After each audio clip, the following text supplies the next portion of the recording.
From Kansas State University, this is Agriculture Today. Eric Atkinson here, and here's what's ahead. K-State's Glynn Tonsor provides this week's cattle market analysis. He'll comment on the negative impact of current global tensions on the cattle trade.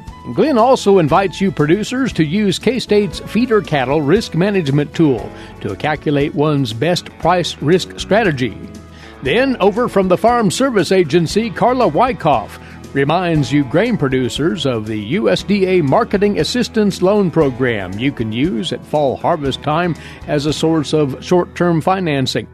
And for this week's 4-H segment, K-State's Wade Weber will talk about the new 4-H participation fee, which will be instituted this fall, and what that fee will support. All that and more here on Agriculture Today. Did you eat today? Thank a farmer. A way to get more involved in agriculture is through 4-H and FFA. Through 4-H and FFA, we have been given multiple opportunities to grow as leaders and learn more about agriculture. You can learn skills related to jobs, public speaking skills, and you get the opportunity to travel around the country and meet new people. If you want more information about getting more involved in 4-H and FFA, visit them on their websites at kansasffa.org and kansas4h.org.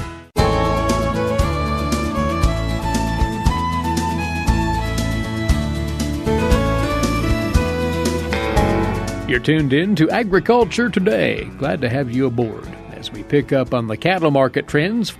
Alongside, once again, is livestock economist with K-State Research and Extension, Glynn Tonsor. And regrettably, Glynn, we're coming off of a down week for the markets once again, right across the board. Yeah, we are, and I'll break it down here, but an overriding reaction would be I think the general commodity markets, not even just cattle and grain, are a little bit in turmoil, consistent with the stock market, if you like. Mm-hmm. And I don't claim to be a geopolitical expert, but anybody that watched the news this past week, there was kind of off-the-charts concerns about our relation with North Korea and so forth. And I only note that because you have regular fundamentals and you have outside forces, and I would consider that an outside force that I think actually influenced particularly the board this past week. So with that as a kind of a summary comment, the August live cattle contract was down about $6 for the week. We ended Friday just under 110. The August feeder cattle contract was down about $7 for the week, and we ended just below 142. The cash market wasn't down as much, both feeder and fed. On the fed side, on Friday, the 5-market average, we had over 44,000 head sold, so it was a pretty thick trade, if you like. It was about 115. That was down a little bit more than $2 for the week. And then feeder cattle actually started the week, Monday and I believe Tuesday as well, were up, and then we ended the week down very strong. So on balance, we were down $3 to $10, depending upon which market last week I would quote. The Pratt market was Thursday trade, over 4,000 head sold. One example, 700 to 800 pound weight class traded between 144 and 148, and that was down as well, I believe $4 for the week. So on balance, it was a down week, as you noted. We were down more on the board than cash, and that's not surprising because I'm quoting into the week board numbers, and it was Wednesday, Thursday, Friday concerns that I'll just call it the global trade spiked. For those that follow that, there's something called a fear index, which is actually monitoring basically what people will pay for options, the right to protect themselves against big moves, and that spiked. That occurs when global concerns about geopolitical issues escalate, and we definitely had that this past week. Before we move on here, our history with geopolitical events, well, there are many episodes such as this over the years. Has the cattle market tended to bounce back as rapidly as it retreats in the face of these? Well, it often does, but I want to be careful not to promise that to occur here. So some examples. Many of our listeners have more experience and more gray hair than I do, so they can think of a longer list of events. But one more recent one I'll just offer would be the Brexit. So we had a version of this when Brexit occurred, and on balance, the market's quote-unquote bounce back once we figured out the details of that. But importantly, even today, we're still trying to figure out what the trade implications of Britain pulling out and what the relationship's going to be with continental Europe versus the U.S. and so forth. So the actual details of the economic environment after a geopolitical kind of escalation negotiation can be multiple years. So even the Brexit was multiple years. And the only reason I highlight that is not that I think we're going to have years and years of discussion with North Korea. I have no clue in that specific space. But even if the market, quote unquote, bounces back a little bit from here, time will tell what the formal relationship with them is, and probably most importantly, what China's role in that is, and what we do or don't do on the trade front with China is probably a bigger economic story than anything we would directly do with North Korea. So most people probably recognize North Korea is not a major importer of U.S. beef. That's not the reason I'm talking about this. It's indirect impact on many other things. Anytime you have growing concerns about war, that tends to spike the value of gold and other safe havens, and other things tend to take a step back. So to answer your question a little more directly, yes, we tend to bounce back, but I don't want to promise that because sometimes these have a long tail of figuring out the actual economic environment we're going to be operating in. We'll see what transpires on that front this week for sure. Hopefully something will clarify to the good. On the demand side, cutout values last week? Yeah, so cutout values are down as well. Choice cutout was down about $4. We broke $200 this week, so $199.60 is what we closed Friday at. Select cutout was down a little over $1, so $196 and change. That's worth noting because it's not just the board reacting to concerns in North Korea. We actually have some product movement concerns. It's consistent with the cutout. This week we had a pullback for what we might call fundamental reasons in the market, and then I'm trying to allude to the fact I think we had some outside the market forces, particularly on the board, but both were bearish this past week. Going forward, there's definitely growing concern. I think a lot of it's built into the market already, but growing concern about lots of animals that were placed in the last cattle on feed. The cattle on feed report was particularly bearish this past one. We will watch what this upcoming August one looks like, but exactly how we're able to move those cattle, through the rest of 2017 and even early 2018, I think is continuing to weigh on these markets. The balance of that, I think, is built in, and that's the reason for the major pullback the last few weeks. The feeder cattle side of this, we're fairly late in the game to kind of understand what the corn market's going to be. My colleague Dan O'Brien could speak to that more than I would, but there's still what I would deem a little more uncertainty about that yield's going to be than we're used to. The reason that's relevant is if we have a big corn crop, by whatever the term big means here, and we have cheap, whatever cheap means corn, that's very supportive for feeder cattle values. We all recognize that, but I think there's less certainty that we're going to have a big, cheap corn crop than maybe we anticipated in the past, and that's adding some uncertainty, particularly in the feeder cattle complex. So the large supplies in the feedlot to move through, coupled with we know there's a lot of feeder cattle, we just don't know what the corn price is going to be, is pushing around, giving us some uncertainty about exactly what the feeder cattle prices are going to be come October. You've also put together some new numbers on the fall calf prices, the updated outlook there, which factors into this sell versus retain question we always bring up this time of year. Yes, and I do that for that reason. I also do it for, there's ongoing concerns about volatility in these marketplaces and what can I do. Getting rid of the volatility exposure is not free. One of the ways that we do that is try to inform people about what our best guess on the prices will be and what's it cost you to protect yourself. So that's what I was trying to do here today. Mm-hmm. The projections as of this morning for a middle of October Salina 5.5 weight steer sell are right at $160. That's actually a little more positive than the last time I pushed the pencil. That would represent about an $80 per cow return for somebody that runs a cow for $800 per year. I note that's actually better than last year, if that was to be realized, and that's a testament to demand being stronger than we anticipated because we've moved more beef than we did a year ago. So on balance, that's a good story. For somebody that's retaining that animal, so instead of selling that steer in the middle of October, maybe holding until January, for example. Here in Kansas, that's something we definitely talk about all the time. I'm using the beefbasis.com resource. I'm currently projecting a value gain of about $92 per hundredweight to put 200 pounds on between the middle of October and I believe it was January 10th is the date I used. That's pretty attractive for folks. I think a lot of people could put those pounds on for less than $92. I always note that's not a risk-free guarantee. There's obviously a lot of volatility in that market. But if you have access to cheap feedstuffs, the ability to put those pounds on, and you have the appetite to handle the market risk, that's a pretty attractive margin at the moment. To give some insight about those that are a little bit more set on selling maybe in the middle of October, and maybe you're concerned about price movement between now and October, we have a tool called K-State Feeder Cattle Risk Management Tool. It's a real creative name that Dr. Duvetter and I, most of those who remember Duvetter, pulled together. But the name does describe the tool. The point of the tool is to basically outline the expected net selling price of doing nothing. So that's kind of the cash strategy, implementing a futures hedge, buying put options, purchasing LRP contracts that the USDA offers, and then some more complicated strategies in there as well. And the punchline of that tool is to identify what the net selling price would be as of today if you implemented each of those strategies. And you can pull that up on agmanager.info at any time. We periodically update it. But to give a quick synthesis, as of this morning here on Monday, basically if you were to implement the LRP strategy, which is to purchase an insurance contract from USDA, you could establish basically an expected floor of $140. The actual price would depend upon the final futures price when we got out to October.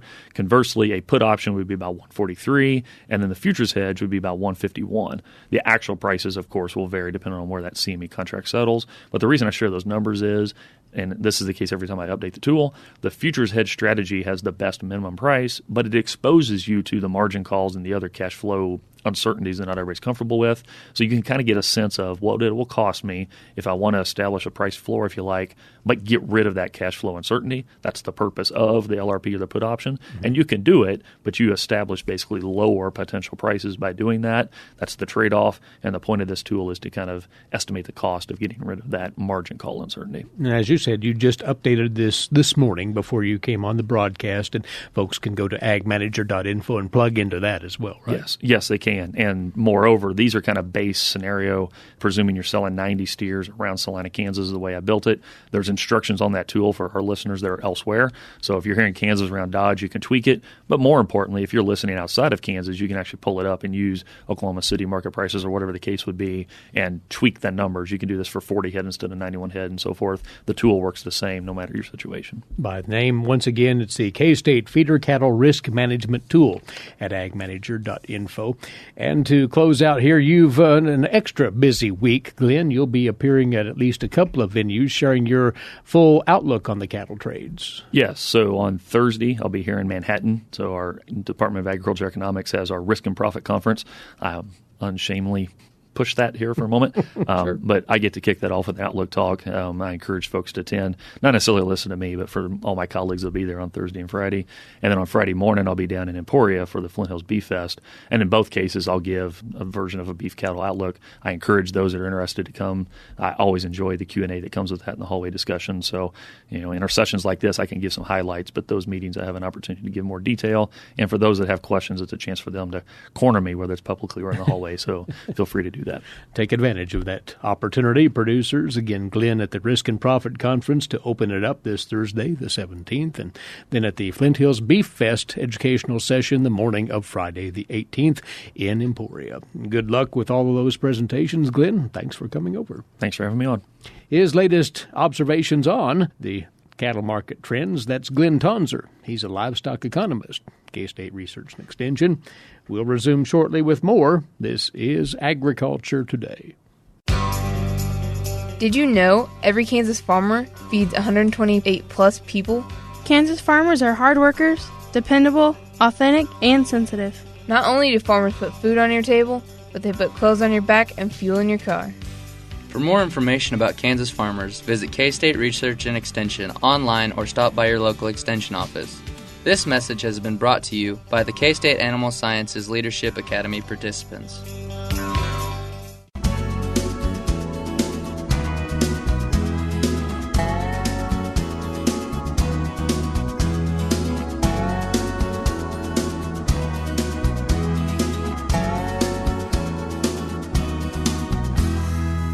We're back now on This Agriculture Today. And on this segment, we want to get you up to speed on the various price support mechanisms that the USDA Commodity Program provides to you producers. And this is important information to have in pocket as we head into the fall harvest. Along with us once again from the State Office of the Farm Service Agency here in Kansas is an agricultural program specialist there, Carla Wicoff. And Carla, before we go point by point through each of these, it's at least helpful for producers to know that these are out there, right? Right. Thanks for having us here today. Sure. And we just want to provide a few highlights of our price support program that we have with FSA that producers can go in and visit with their service center and any questions. So we just want to hit on a few highlights that might be of interest to producers. Very good. And we'll start with what has historically been an opportunity for producers, as you and folk at the FSA have put it, to secure short-term financing with their newly harvested grain, the marketing assistance loans that are available. Remind us of those, if you would. Right. They're available from harvest time up until the producer loses beneficial interest, and that just means that the producer maintains title and control of their crop. These loans are available. They're 9-month loans, and they're available from harvest through the final availability date that we have. And just for instance, for wheat, barley, oats, it's March 31st. And corn, milo, soybean, sunflowers, you have till May 31st of the following year in order to request those loans. So they're available for a while in there. The loan rates do vary by county. We have a national loan rate, and just for an item there to let you know, the wheat is $2.94 a bushel, corn's $1.95 a bushel, and milo's $1.95 a bushel. Soybeans are $5 a bushel. So that's the national loan rate. Each county has its own loan rate that is set. But they're in that ballpark, generally speaking. Uh-huh. Yeah. And you can go to the FSA USDA Gov website. I think a lot of people are familiar with that site that FSA has. Visit that site and you can find the loan rates. It's the same area a lot of producers go to look at LDP rates when that's a significant issue with producers to watch that. So producers can obtain that loan by placing the eligible commodity in an approved either farm storage or in a CCC authorized warehouse storage. And then they need to visit the office, submit if it's warehouse, they submit a warehouse receipt and provide that. And if it's farm stored, then we either do a measurement or they certify the bushels that they have that they're wanting to put under loan. And of course, in any loan situation, a producer wants to know what the interest rate will be. So what's the established rate currently? It changes every month, the first day of every month. For August, it's 2.25% interest. And like I said, it was a 9-month loan. So if you were to get that loan now, that interest rate would be adjusted January 1st to whatever rate it is at that time. So you have an opportunity to get a loan at a pretty decent interest rate. One of the other things that we look at when you get loan is we do a lien search that's performed when you've requested a loan to protect CCC's security interest. And then if there are any liens found in there, then the producer has to provide any necessary lien waivers in order to get that loan. What are the provisions as far as repaying the loan is concerned then? That loan can be repaid at any time during the 9 months, and the options for repaying are at principal plus interest, or we can look at the posted county price that changes every day, or there's an option to purchase commodity certificates at that posted county price and repay in that manner. If the loan hasn't been repaid by the maturity date of the loan, then the grain is forfeited to CCC. They take title to the grain. And then at that point, we look at premiums and discounts of the grain. And if in the settlement process that rate comes out lower than the loan rate that was originally loaned to the producer, then the producer has to pay the storage at that point. Previously, history with FSA, we used to do that at loan rate, or at the time you requested the loan and were paid the loan rate was reduced with the premiums and discounts. They no longer do that. They do it at the time of forfeiture is when they look at that. So if you do repay at the posted county price, which is lower than the loan rate, then you are subject to spot check and you may have to provide some production evidence in those cases. So. Pretty straightforward, though, and once again, producers, if you're inclined to look into obtaining a marketing assistance loan from the USDA on your fall harvested grains, you've that chance to visit with your local FSA personnel and go down that path and take care of the particulars there. Want to spend just a quick few moments on what you just mentioned a moment ago, the loan deficiency payments, which will tie into the county loan rate. If prices on the cash market drift low enough, this will kick into effect, Carla. Right. That's true. Anytime we can make payments, a producer can make a request. Instead of getting a loan, they can request the loan deficiency payment, which is basically just a payment based on the posted county price that changes every day in comparison to the loan rate. When it's lower than that loan rate, then we just pay you a check for the difference of those two. You still, once again, have to maintain beneficial interest, title, and control of the grain. And that brings me to another important thing I wanted to bring up today is that producers need to be sure and sign the CCC 633EZ page 1, just the page 1.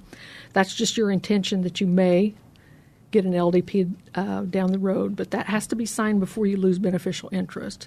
So we strongly encourage producers to do that every year, just automatically. It can be done anytime after October 1 for the following year.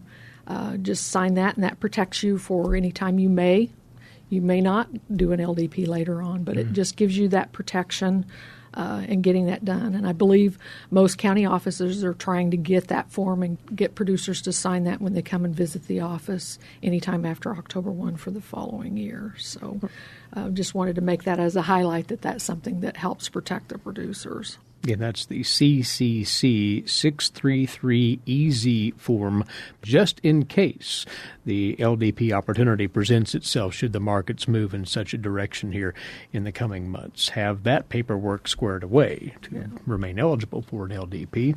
There's something else out there called the Commodity Certificate Exchange as an alternative for producers to consider. What is that about, Carla? The Commodity Certificate Exchange, we're looking at the posted county price again on that. But the highlight of the Commodity Certificate Exchange is that it is outside the AGI provisions where you can't earn more than the $900,000 as your adjusted gross income provisions, and some people are outside of that and aren't eligible. But the Commodity Certificate Exchange then is outside of that. So you have a loan and the market falls down below the loan rate, you can request to repay that loan with a commodity certificate. Well, it's called a commodity certificate exchange, but you can repay that loan with a commodity certificate at that posted county price. So you're basically getting the LDP. It's just in a little different process. You're getting the loan and you're repaying it at the certificate. Another thing with that, too, is that it does not count towards your payment limitation. And if you'll remember on payment limitation, it's $125,000 is the payment limitation, but it includes ARC PLC payments within that. So that might be something to consider for people that may be getting close to that payment limitation in that area. Again, that's called the Commodity Certificate Exchange, so give that due consideration if you're in that situation. And the last thing we want to highlight today, Carla, is the grain crop graze-out payment opportunities, if those are available to producers. And again, lend some definition to that.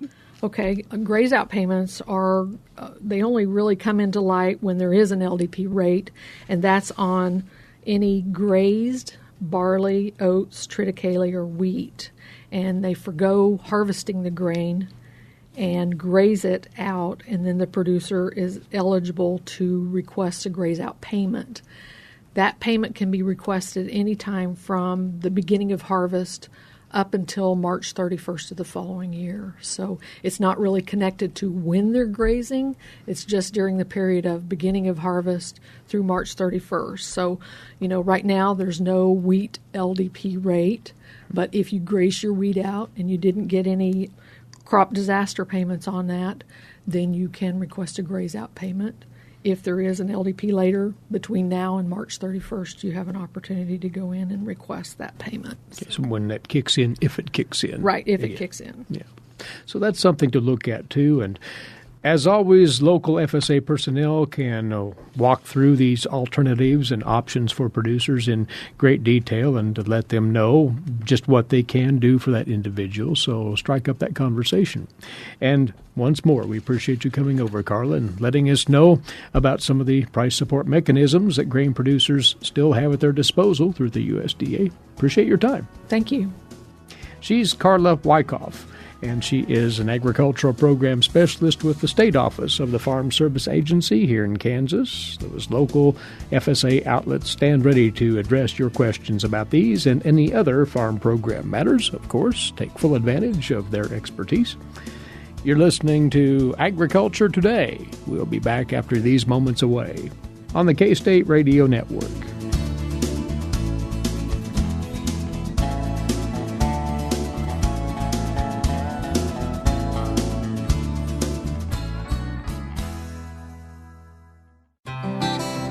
Man, it's hot out here. Heat stress affects more than just humans. It also affects livestock.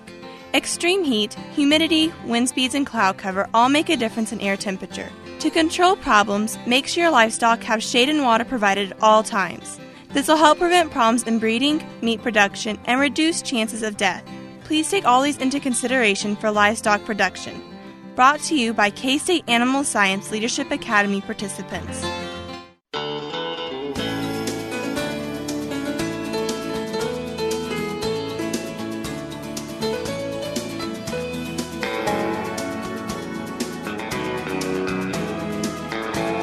This is the Monday edition of Agriculture Today from Kansas State University. Eric Atkinson here. And now to today's agricultural news headlines in brief, courtesy in part of DTN. Well, the scientist who's the subject of a congressional investigation into an international body's declaration that glyphosate is carcinogenic to humans told DTN he did not hold back information that was contrary to the finding. Dr. Aaron Blair, a scientist at the National Cancer Institute, is alleged to have withheld contrary information from the International Agency for Research on Cancer. That agency reached the conclusion on glyphosate back in March of 2015. Representative Trey Gowdy of South Carolina pressed the National Institutes of Health for information as to why Blair, a senior researcher on the Agricultural Health Study, who also led the IARC's review of glyphosate, did not share unpublished data with the IARC that showed no cancer connection with glyphosate. Gowdy is the chairman of the House Committee on Oversight and Government Reform. He sent a letter last week to the NIH asking for information about Blair's activities. Now, Congress became involved in questioning this decision after it came to light the World Health Organization received funding from the U.S. government. Blair told DTN he did not hold back his findings from the Agricultural Health Study. He said that findings from that study were included in the review. He said these were published and showed no association between non-Hodgkin lymphoma and the use of glyphosate. Quoting him, the work on an extended follow-up of the study on glyphosate that was not complete at the time of the review, and following IARC rules, these data were not included. But the negative findings from the study in the published literature were fully considered, he explained. The first round of NAFTA negotiations will start this Wednesday and run through the weekend, and the Trump administration is seeking only a limited renegotiation of the pact. That's according to a statement from White House Chief Economic Advisor Gary Cohn, with a particular focus on keeping gains that have benefited U.S. agriculture. Cohn said, quoting here, "We should keep the parts that work, especially for much of American agriculture, but fix the parts that don't." Meantime, the remaining 11 signatories to the Trans-Pacific Partnership trade deal are preparing for a 10-day meeting later this month, which will help gauge support for efforts to reinvigorate that troubled deal.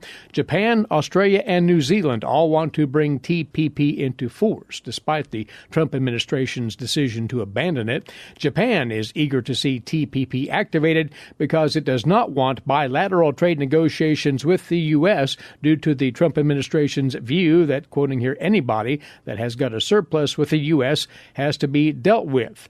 Trade officials from the 11 remaining TPP countries will meet August the 20th through the 30th in Sydney, Australia, to discuss the prospects for activating that trade pact. Well, we're into now a long string of late summer K-State field days for you producers, and want to take a moment here to remind you of those coming up this week. K-State's North Central Kansas experiment fields will host their fall field day tomorrow. That'll take place at the field near Cortland and start at 6 o'clock tomorrow evening.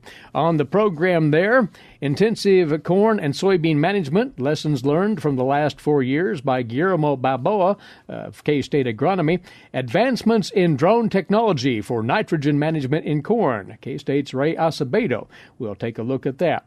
Also using soil moisture information to delineate field management zones, K-State Soil Water Processes agronomist Andres Padrick-Nani will cover that. And there will be a look at lateral move VRI from Paul Meyer of Renke Manufacturing. There will be a catered meal, compliments of K-State Research and Extension and the Kansas Corn Commission following the presentations at the North Central Kansas Fall Field Day. That again is set for tomorrow evening starting at 6 o'clock at the Experiment Field near Cortland. And K-State's East Central Kansas Experiment Field is hosting its Fall Field Day this Wednesday. That's just south of Ottawa. It'll start at 9 in the morning with registration, coffee, donuts, the program at 9:30. There will be a complimentary lunch served there. The Field Day topics: increasing the rate of genetic gain for yield in soybean breeding programs. K-State's Bill Shapaw on board for that. When corn fungicides are a good investment. K-State agronomist in charge of that field, Eric Atkinson, will take a look at that. And row crop management strategies. K-State's Ignacio Ciampiti with that presentation. And there'll be a look at new research on pigweed control. K-State's Marshall Hay and Nate Thompson covering that. The field just south of Ottawa, just off of U.S. Highway 59 with its field day coming up on Wednesday the 16th starting at 9:30. And remember, K-State's KSU KLA Ranch Management Field Day is taking place August the 17th, the first of which, this is in southwest Kansas at the Black Diamond Angus Ranch near Spearville. Registration at 3:30, the program itself getting going at 4 o'clock. We'll be telling you more about that, but the K-State KLA Ranch Management Field Day this Thursday near Spearville at the Black Diamond Angus Ranch. Now it's on to this week's edition of Tree Tales. Here's K-State forester Ryan Armbrust. Ryan? With the hot temperatures of summertime now upon us, many of us will seek out the cooler shade found under large trees. In many of our communities, elm trees provide much of this shading. But some elms may have leaves that are brown, filled with holes, and less than healthy looking. Much of this damage is caused by elm leaf beetles and elm flea weevils. The elm leaf beetle is a half-inch long, grayish-yellow beetle with black stripes. They overwinter as adults, lay eggs on emerging elm leaves in the spring, and the larvae feed on the lower leaf surfaces. This feeding removes the protective leaf epidermis, causing the leaf to dry out and turn brown. By late June and early July, the larva will drop to the ground, pupate, and produce a second generation that causes even more leaf damage. The good news is that even though the elms may look like they're in bad shape, most mature trees can tolerate this feeding for many years without serious impact to the tree's ability to put on new growth and survive. If brown leaves become an aesthetic concern, control options for elm leaf beetles are plentiful, with many contact and systemic insecticides labeled for controlling this pest. Another pest of elm leaves is the elm flea weevil, which causes a lacy, shot hole appearance in the leaves. This 1/8 of an inch long weevil has just one generation per year, so when the adults disappear in midsummer, no more damage will occur. There are no treatment options for elm flea weevil, but treatment is not usually warranted, as this feeding does not significantly impact the health of elms. Even though the elm leaf beetle and elm flea weevil can cause elms to look a little rough in summertime, we can remain confident that it's very unlikely that these pests will kill our valuable, shady elms. I'm Ryan Armbrust, Forest Health and Conservation Forester with the Kansas Forest Service, and this has been another Tree Tale. Thanks, Ryan. And this is Agriculture Today. Have you ever thought about where your food comes from? If you're thinking the grocery store, think again. Facts show that the American farmer feeds more than 129 people. They are continually increasing and improving their operations. A wide variety of crops and livestock are grown in Kansas as well as the United States, providing food to your dinner plate. Next time you see a farmer or rancher, thank them. For more information, contact K-State Research and Extension.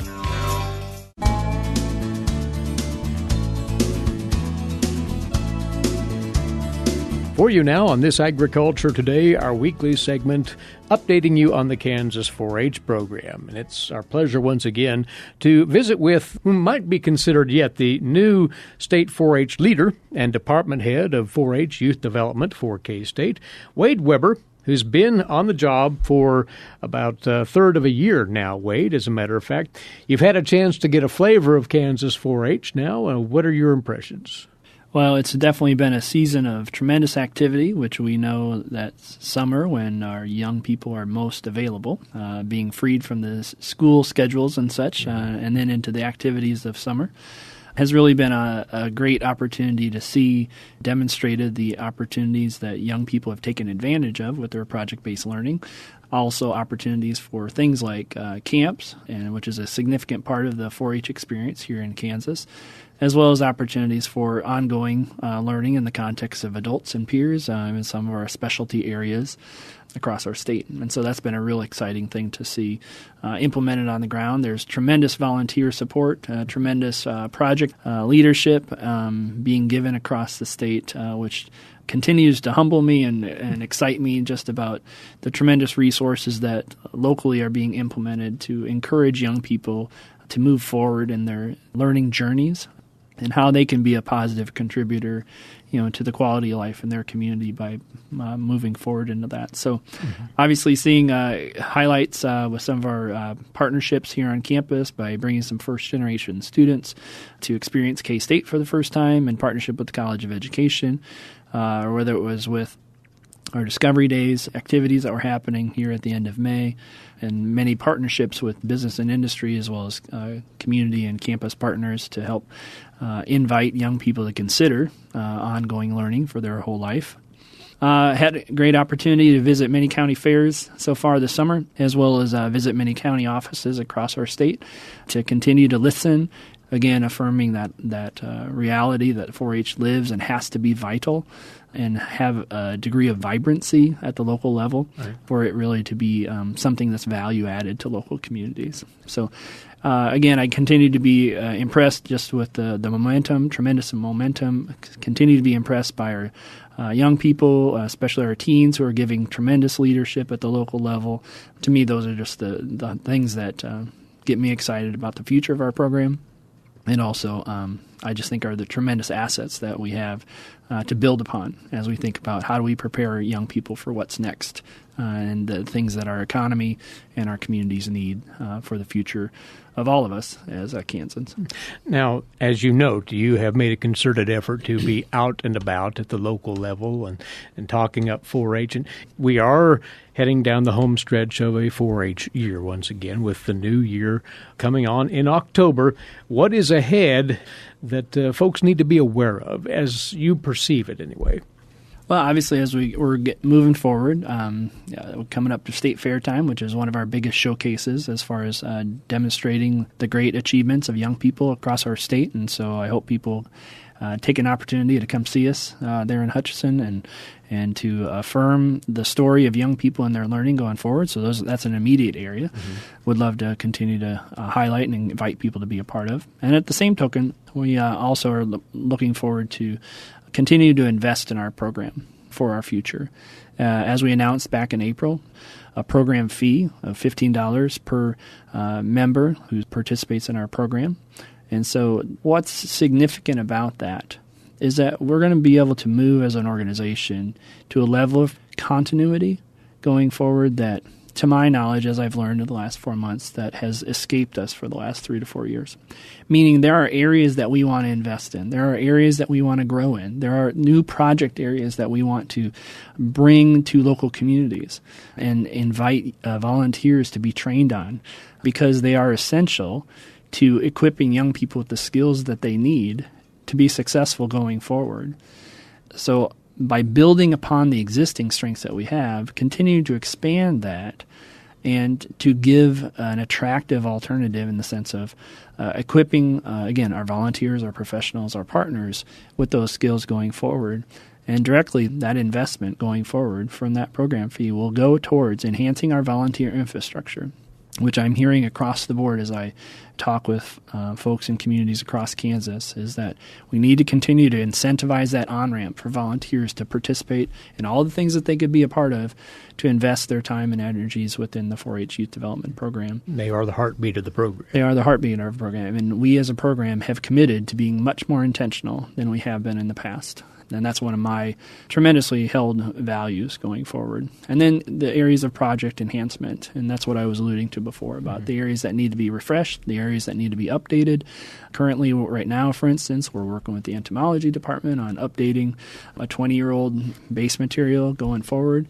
Again, that's the beauty of partnerships, is because now we can leverage into those and be able to work towards having the best, the most relevant, the most up-to-date, in order to equip young people in their learning from the very get-go with the best to help them ensure for greater success going forward. So those are the areas that I'm really excited about. And as I've canvassed on campus, as well as from our community partners across the state, from business and industry in every corner of our state, they are very excited about being able to partner with us to invest in those areas together.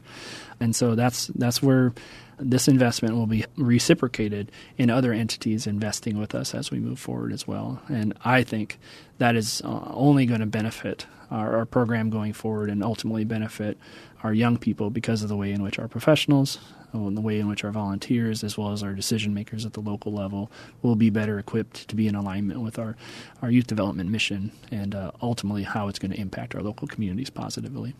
Well, Wade, we're looking forward to seeing all of this burst out of the gate with the upcoming 4-H year and everything that's attached to it. And we'll be having conversations about a great deal of this from here forward, obviously. So I'm looking forward to it. We'll welcome you back and provide another update at that time. Thank you. Appreciate the input. Once again, he is the state 4-H leader and the department head of 4-H youth development with K-State Research and Extension, Wade Weber, on this week's Kansas 4-H segment. And to close out, we've but 3 county fairs remaining in the season, 2 of which are ongoing this week, those being the Interstate Fair and Rodeo at Coffeyville, Montgomery County, and the Rooks County Fair at Stockton. Both of those are underway and will continue through this Saturday.